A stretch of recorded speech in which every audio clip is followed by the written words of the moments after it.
He looked me in the eyes and promised forever. But then he married my sister instead, because watching me break gave him a thrill he couldn't get anywhere else.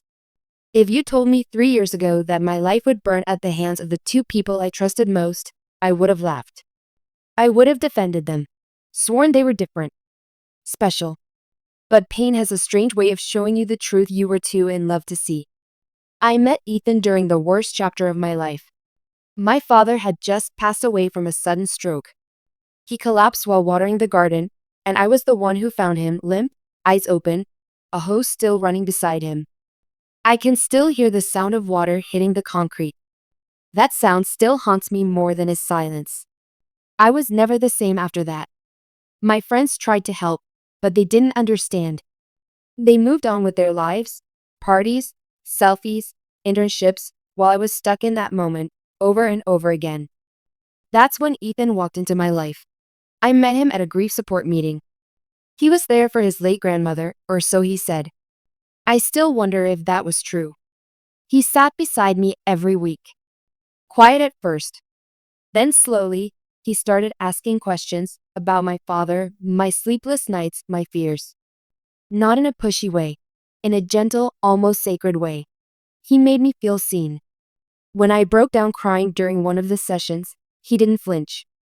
He just placed a tissue in my hand and whispered, "You don't have to go through this alone." That was the moment. The moment I let him in. The moment I opened the door to the storm I didn't know was waiting on the other side. We started spending more time together. Late night phone calls. Long walks around campus. Coffee after class. He memorized my coffee order. He'd bring me extra napkins because he said I was messy but cute. He'd hold my hand when I got anxious in crowds. He'd kiss my forehead every time we parted, like I was something fragile he didn't want to drop. I told him things I hadn't told anyone. About how my mom became a shell after dad died. About how Leah, my sister, grew distant, like pain made her cold instead of soft. He listened. God, he listened. And in that silence, I gave him everything. He never officially asked me to be his girlfriend. One day, he just started introducing me as his girl. And I let him. Because in my broken world, that felt like belonging. He used to say, "You and me, we survived the fire. That's why we last." And I believed him. For the next 2 years, he was everywhere. Birthdays, family dinners, lazy Sundays watching Netflix. He helped my mom fix her broken sink. He brought my grandma flowers when she was hospitalized. Everyone loved him, especially Leah. I noticed the way her smile changed when he entered the room. How she laughed louder. How she touched her hair. But I told myself I was being paranoid. Jealous even. She was my sister. My blood. She would never. And Ethan? He never gave me a reason to doubt him, until slowly, almost too slowly, he did. He stopped texting, "Good morning." He stopped noticing my new dresses. Our calls became shorter. His kisses turned colder. He said he was busy with work. That he was tired. That I was overthinking. And I, stupidly, apologized for being needy. One night, I made dinner for him, his favorite, chicken Alfredo. He came over late, didn't touch the food, barely looked at me, and when I asked him what was wrong, he said, "Maybe we're growing in different directions." I cried. He stayed silent. He left without hugging me. That night, I opened Instagram. Leah had posted a story, just 4 seconds, of clinking champagne glasses. 2 hands. One of them was his. I knew that scar on his wrist. They were at a rooftop bar. He told me he was working late. I stared at my screen for over an hour, not crying, just numb. The next day, I confronted her. "Were you with Ethan last night?" I asked. She blinked too fast. "Huh? Oh, we just bumped into each other. It was random." He was with his coworkers. Her voice was too high. Her eyes didn't meet mine, but I wanted to believe. So I did. The final blow came 3 weeks before graduation. My mother sat me down after dinner. Her hands were shaking. She looked like she'd aged 10 years in a night. There's something I need to tell you, she said. My heart sank. What is it? It's about Ethan and Leah. My world tilted. They're getting married. I laughed. Like really laughed. Because how could that even be real? Married? I said, blinking. That's not funny, Mom. She didn't blink, didn't smile, just handed me an envelope, a wedding invitation. Ethan and Leah. June 12th. Palm Grove Estate. There was a photo printed inside. Them, holding hands under fairy lights, smiling like they hadn't stolen the air from my lungs. I remember screaming. I don't remember standing or running, but I know I was outside his apartment within the hour. When he opened the door, he didn't look surprised. You knew I'd come, I said. Of course, he replied. His voice was calm, detached. Why her? I whispered. His smile. It wasn't warm. It was cruel. Because she's more fun. You were always so serious. So heavy. I felt like vomiting. I loved you, I said. He chuckled. Yeah, that was the problem. You made it too easy. Leah makes me earn it. I stared at him, hoping to find a trace of the man I thought I knew. But he was gone. Maybe he never existed. Then, right in front of me, he texted her. She knows. With a heart emoji. That was the moment something inside me broke. Not my heart, that was already shattered. No. Something deeper cracked open, something cold. Something patient. Something vengeful. I left without another word. But from that day forward, I stopped crying and started planning. People think betrayal feels like a stab. Sharp, sudden, final. It doesn't. It's more like drowning, slow, silent, horrifying. You scream, but no one hears. You flail, but no one sees. And worst of all, you're sinking in water poured by the hands you trusted most. After I found out, everything changed. Not just my relationship with them, but my relationship with the world. I no longer believed in kindness. I no longer believed in forever. Every promise, every compliment, every smile suddenly felt fake. Like people were just wearing masks, waiting for the perfect moment to rip yours off. But the worst part wasn't Ethan. It was Leah. My sister. My blood. My childhood secret keeper. The one who helped me sneak out for my first date. Who held my hand during our parents' fights, who braided my hair before every school picture. She looked me in the eyes for months while she was sleeping with the man I loved. And she smiled, lied, laughed with me. How do you even begin to process that kind of darkness? I tried to avoid them after that night. Blocked their numbers. Unfollowed every social media. I buried myself in school, trying to hold it together just long enough to graduate. I couldn't afford to break down, not yet. But they didn't leave me alone. No. They wanted me to see them. 2 weeks after the invitation arrived, Leah posted a new photo, her in a white dress, Ethan standing behind her, his hands on her waist, both of them grinning. Caption: Forever started when I stopped settling. Thousands of likes. Comments full of hearts and fire emojis. Friends calling them soulmates. And me? I was choking on the ashes of everything I once held sacred. My mom tried to justify it. Leah didn't mean to hurt you. Things just happened. Right. Because things like falling in love with your sister's boyfriend just accidentally happen. Like you trip and fall onto his lap for 3 years straight. What no one told me, and what I learned the hard way, is that betrayal doesn't come in silence. It parades itself. It celebrates itself. It wants an audience. Because traitors don't just want to win, they want you to watch them win. The wedding was scheduled for June 12th, just 2 weeks after my graduation. I was hoping they'd at least wait longer, let the wound scab over before they danced on it. But no, they wanted a celebration. They wanted fireworks and champagne and white roses. They wanted me to break publicly.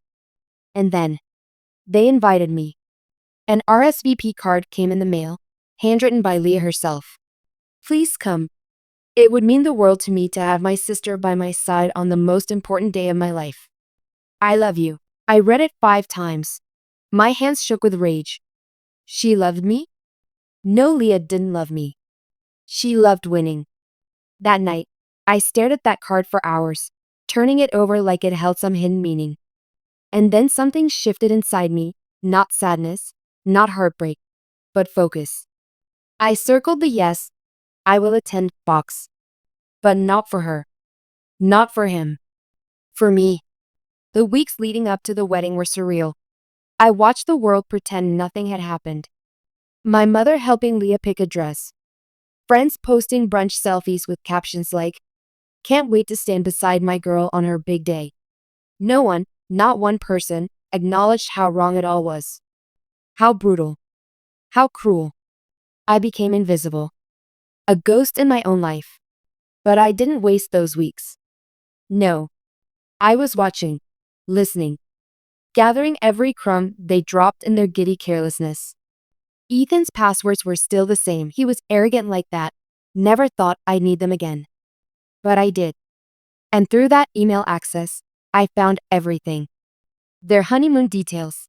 The catering invoice. The guest list. The wedding planner's number. Even their vows, which Leah had typed in Google Docs titled, "Queen plus King, our beginning."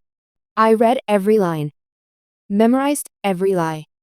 You saved me when I didn't know I was broken. You taught me how to trust again. I promised to choose you every day. Those words were mine. He said them to me. He promised me forever. Now they were recycled vows, polished lies, packaged for her. I began to plan. Not revenge, not yet. First, exposure. If they wanted an audience, I'd give them one. 2 nights before the wedding, Leah threw a bridal eve dinner at a rooftop restaurant downtown. I wasn't invited. Of course. But I showed up anyway, in a red silk dress that clung to every curve, makeup sharp enough to cut diamonds, and a smile that promised danger. When I walked in, the music stopped for a second. People turned. Whispers followed. Ethan stood at the bar, holding a glass of whiskey. He nearly dropped it. Leah's smile faltered when she saw me. "You're not." I was nearby.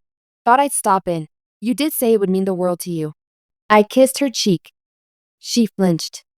"Good." I turned to Ethan. "You clean up nice. Almost makes me forget the last time you cried in my bed." The silence was delicious. I stayed for 40 minutes. Didn't cause a scene, didn't shout. Just smiled, greeted people, laughed, like I belonged there more than anyone else. Because in a way, I did. Without me, there was no them. They only existed by erasing me. But I wasn't going to let them write me out of their story. No, I was going to steal the pen. Graduation came and went. I walked across the stage, collected my degree, smiled for the camera. But all I could think about was June 12th. Their wedding day. The day they thought they'd win. The day they had no idea was about to become mine. They thought I'd break quietly. That I'd sob in a corner, skip the wedding, fade from the narrative like a ghost no one cared to remember. But I was done being quiet. Done being careful. Done being the girl who gets left behind while others dance in her blood. Pain changes you. But betrayal? It rebuilds you. The day after the bridal dinner, I stood in front of the mirror and didn't recognize the woman staring back. Same face, same eyes. But something had hardened, something deep. My reflection didn't cry anymore. She calculated. And she had a plan. The venue was Palm Grove Estate, a whitewashed coastal property draped in fairy lights and fake perfection. I knew every detail from Ethan's email account. Knew the schedule, the dress changes, the playlist, the dinner menu, even the custom cocktail names. The Ethan, a bourbon mix, and blushing bride, a pink rose gin. They wanted romance. They were about to get reality. I arrived 30 minutes before the ceremony, wearing a floor-length black satin gown with a low back and red heels. I looked like revenge wrapped in elegance. People gasped when I walked through the iron gates. Some smiled politely. Most whispered, Good, let them talk. Let them wonder. I didn't care about approval anymore. I cared about memory. I was about to become unforgettable. The usher looked panicked. Are you with the bridal party? No, I said, smiling. I'm family. And no one dares question the calm in a storm, not when it walks like royalty. I took a seat near the front. Direct line of sight. Perfect positioning. Close enough to catch every flicker in their expressions when the truth finally cracked the surface. I could hear them behind the hedges, the bridal party laughing, giggling, glasses clinking. Leah's voice rang out, that fake high-pitched laugh she used when she was about to say something cruel and pretend it was a joke. She wasn't nervous. Why would she be? She thought she'd already won. But I was no longer the girl she betrayed. I wasn't even her sister in that moment. I was her reckoning. 10 minutes before the ceremony began, I stepped into the reception tent where the tech team was setting up the projector for their wedding montage. You know, the overly sweet, picture-perfect slideshow of their love story. Only, it wasn't their montage anymore. I had replaced it. And when the lights dimmed and the music started playing, everyone smiled at first. A piano tune, soft and romantic. The first photo appeared, Ethan and Leah laughing under golden lights. The second, them at the lake, sharing ice cream. The third, a photo taken by me, the day they stole my future. Then the music stopped. The screen flickered black, and a video began to play. Ethan's voice. I'm only with her because she's a challenge. You were too easy. Cut. Another clip. You made it too comfortable. Leah keeps me guessing. Gasps. Whispers. Someone dropped their glass. Cut to text messages, screenshots I had saved from months ago, when Ethan had been secretly texting me even while dating Leah. You're still the one I think about. Sometimes I wonder if I made the wrong choice. Don't tell her. She's so jealous of you already. Then, a photo of Ethan asleep in my bed, time-stamped 3 weeks before their engagement. His arm wrapped around my waist. Dead silence. And then, the lights came back on. I didn't need to look at Leah. I felt her eyes burning into me. The crowd was stunned. Ethan looked like he'd been punched in the stomach. Leah stood frozen, bouquet trembling, mouth slightly open. I stood up, turned around, and said, calmly into the silence, you can lie to yourselves, but you don't get to lie to me. You didn't find love. You found each other. When you were at your worst. And I walked out, just like that. Not a scream. Not a fight. Not a single tear. Just silence. And behind me, chaos. They say I ruined their wedding. That I humiliated them. Good. They deserved worse. But that wasn't the end. That was just the unraveling. Because you see, betrayal doesn't stop at heartbreak. It infects. It taints everything you touch. And I knew how to twist the knife deeper. In the following weeks, I disappeared. Changed my number. Moved out of town. Left no forwarding address. But I left behind echoes. The wedding video was leaked anonymously. Someone sent it to the local news blog, the kind that thrives on scandal. It went viral within days. Sister of the bride exposes groom in shocking reception twist. They were humiliated. Invitations rescinded. Jobs questioned. Friends uncomfortable. Leah's bridesmaids slowly distanced themselves, not because of loyalty to me, but because no one likes standing next to a collapsing tower. And Ethan? Well, Ethan lost his promotion. Turns out, emotional instability and public misconduct don't look great to corporate sponsors. Leah tried to post a healing through it video, but comments were brutal. Fake tears don't work when the internet already saw your true face. And me? I healed quietly. Alone. But not bitter. Stronger. Because revenge, real revenge, isn't about rage. It's about reclaiming control. It's about looking at the ruins and saying, I survived you. And now, I get to live while you stay buried in what you did. People think revenge is about fire. Explosions. Screaming matches. Glass shattering. But the best kind of revenge? It's quiet, methodical. It waits. It watches. Like venom dripping, undetected. Until it's too late to stop the poison. After the wedding chaos, I vanished. Not out of shame, but by design. I moved to a different city, cut contact with everyone from my old life, and changed my number. For months, I said nothing. No public statements. No retaliation. Just silence. But silence? That scares people more than rage. And I knew Ethan and Leah were scared. They thought the wedding sabotage was it, the grand finale. What they didn't know was that it was only the opening act. They still had things to lose. I just had to be patient. Let's start with Ethan. Mr. Overconfident. Mr. She was too easy. The man who built his entire image on being the loyal, perfect partner, a rising corporate golden boy with a spotless record. Until it wasn't spotless anymore. A few months after the wedding, I mailed a package to his company. No return address. Just a USB inside, labeled. From the woman he swore never existed. It contained screenshots of texts he sent while cheating on Leah and me, photos of him entering hotels with a third woman from a work conference, audio recordings of him laughing with a friend about using one sister to get closer to the other's family. The kicker? One of the board members at his firm was Leah's godfather. Family. Protective. And when that USB surfaced, everything collapsed. He was called into an emergency HR meeting. He denied everything until they showed him the footage. He lost his promotion. His accounts were frozen for ethics review. The team he led was reassigned. He was told to take a leave and rethink his conduct. And me? I smiled. Because he didn't just lose a job. He lost the image he pretended to be. Then came Leah. Ah, Leah. My sister, the girl who used to sleep next to me during storms, holding my hand under the covers. Now she was married to the ashes of a man she thought she won. And I wanted her to feel it. Not in headlines. Not in public. But quietly, the way she made me feel when she laughed at my pain behind my back. Her revenge was more personal. You see, Leah was starting a lifestyle brand, the usual influencer nonsense.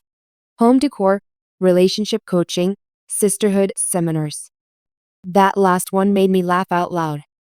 She built it on family values. Trust between women. Loyalty over everything.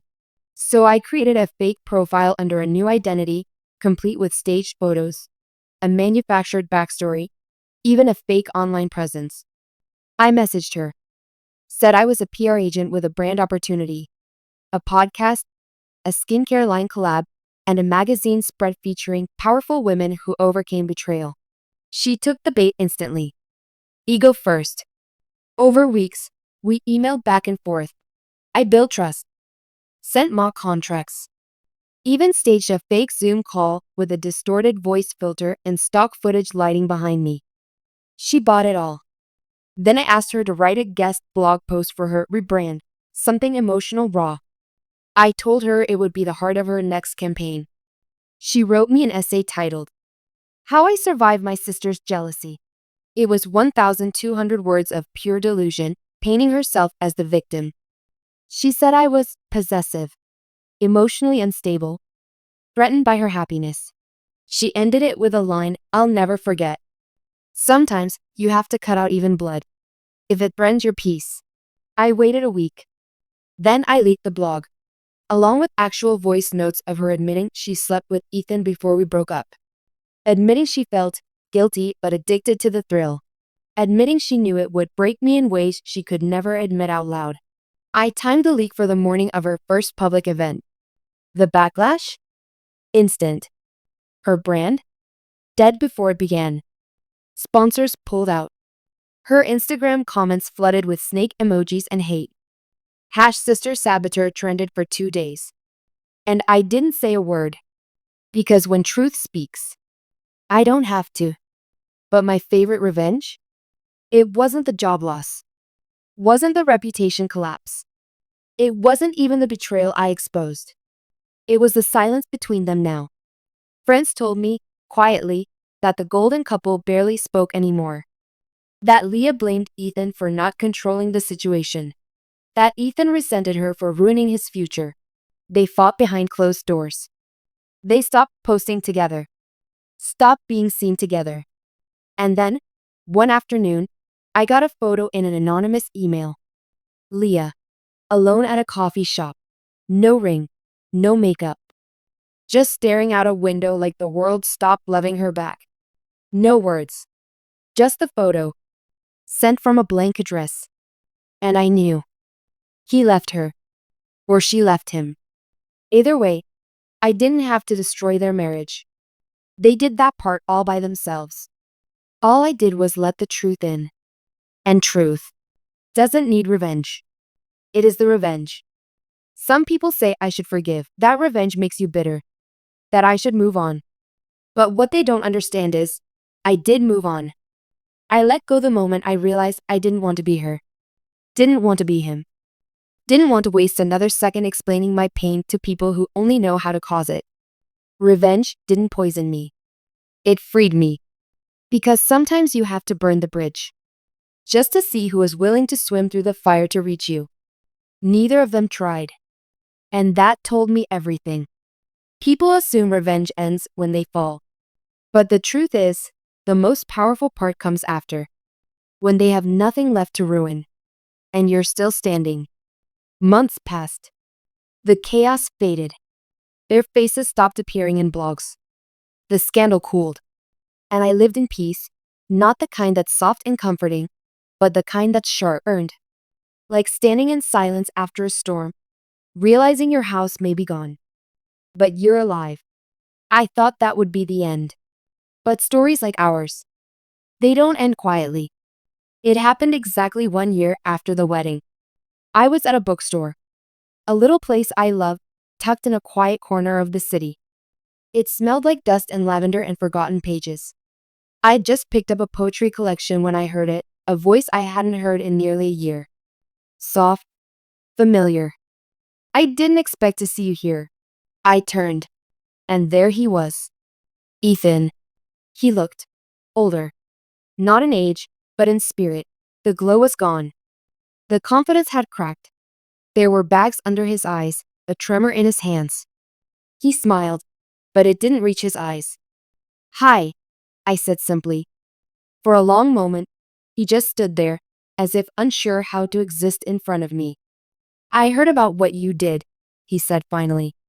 I raised an eyebrow. You'll have to be more specific. The wedding, the company, the brand, everything. He swallowed. She left me, he said, voice barely above a whisper. So there it was. The confession. The final piece. I know, I said. His voice cracked. I don't even blame you. I tilted my head. You shouldn't. Then he did something I didn't expect. He stepped closer. Not in arrogance. Not in manipulation. But in something like regret. I was wrong, he said. About everything. I stayed silent. You were the only one who ever loved me without agenda. You gave me everything. And I destroyed it. For what? He laughed. Bitter. Broken. She and I didn't even make it 6 months. She said I was boring. That I lost my edge. He looked up at me. She used me. Just like I used you. I didn't move. Didn't flinch. But inside, I felt nothing. No rage. No satisfaction. Just emptiness. The kind that meant I'd already moved on. Why did you do it? I asked softly. Why betray me like that? He didn't speak right away. Then, because I didn't think you'd ever leave. Because your love was too safe. And I needed to feel powerful. He looked ashamed. As he should have. And now? I asked. Now I wake up, he said. And wish I could undo it all. I nodded slowly. You can't. And I meant that, not with hatred, but with truth. What was broken between us didn't need fixing. It needed burying. He stepped back, eyes glassy. If you ever, I don't know. If you ever want to talk. I don't. I said calmly. He nodded. And just like that, Ethan, the man who once owned every inch of my heart, turned and walked out of my life. This time, forever. A week later, I received a letter in the mail. No return address. The handwriting was messy, desperate. It was from Leah. You ruined everything. I hope you're proud of yourself. You think you're better than me? You're just more patient, more dangerous. He left me broken. You left me humiliated. Was it worth it? I didn't reply. Because she was wrong. I didn't ruin everything. They did that the moment they chose ego over love. Lust over loyalty. Power over peace. All I did was return the mirror. Let them see who they really were. And yes, it was worth it. Today, I'm building a life they'll never be able to touch. I run a trauma recovery workshop now, anonymous, underground, quiet. Women come in shattered. They leave stronger. I teach them the one thing I wish someone had told me. You don't need to forgive the fire that burned you to rise from the ashes. Sometimes healing looks like peace. Sometimes it looks like war. And sometimes it looks like walking away with your head high, while they drown in the consequences of thinking you'd never rise. I kept one thing though. Just one. An RSVP card. The one from their wedding. The box beside yes, I will attend is still circled. But underneath it, in my handwriting, I added something. Thank you for the invitation. I came. I watched. And I ended it.